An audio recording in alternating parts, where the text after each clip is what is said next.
What up? It's Mike D checking in. Yo, I heard the news that Jay Z was sent the track for Mike Tyson blow to the face, and so be it.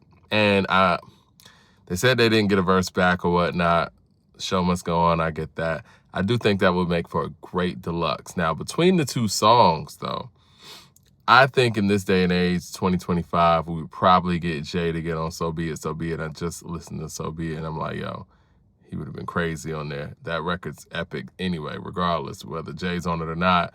But I would love to have heard Jay on it. But if y'all saw my other video, Mike Tyson Blow to the Face is actually my favorite song on the album, and I could definitely hear Jay on that as well. But that would have been more of Jigga Man Jay. And if I had to pick, I would rather hear Jay on Mike Tyson Blow to the Face, because I feel like Jay being on that record would elevate that record to being such a banger, such a classic. You know what I mean? Like, that'd have had the streets hot.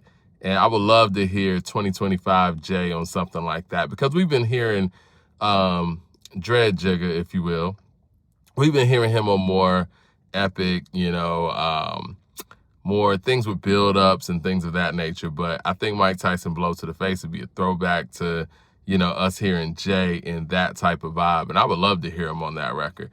Now, as far as, us talking about the Clipse album, we're really going to delve into it. We're going to do a live and really going to, break down a lot of the intricacies of the album, listening to it over and over. Our first listen, I thought it was album of the year. I feel the same way. I think it's the album to beat.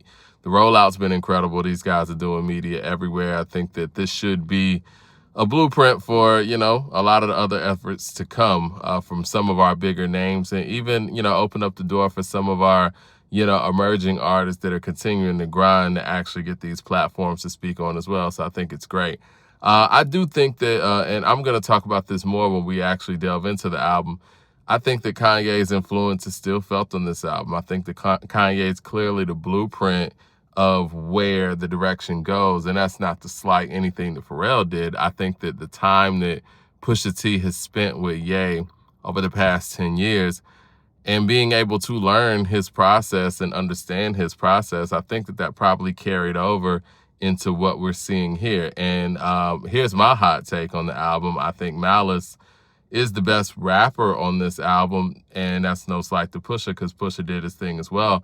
I give Lord Willing to Malice. I give the other two albums to Pusha, and I give this one to Malice for the balance, basically. And I think the first song on the album shows you what we mean when it comes to that level of balance. But yo, hit like and subscribe.